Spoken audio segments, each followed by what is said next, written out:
There is a lot of fun stuff. It's easy to browse, easy to add, and easy to adjust. So trying different ideas is super fast. Just select the item you want and click Add. In Premiere, you can also drag it to the timeline.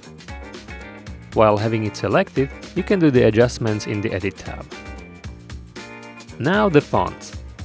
You can select the font you want, type your text, and click Add.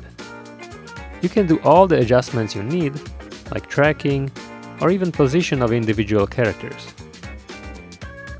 Changing the in and out animation is easy. You can change the animation speed here, and if you are in After Effects, you can simply drag these markers. To change the duration, just drag the duration input to the left or right. And this works even if you have multiple layers. With Mr. Horse, creative process is a delight.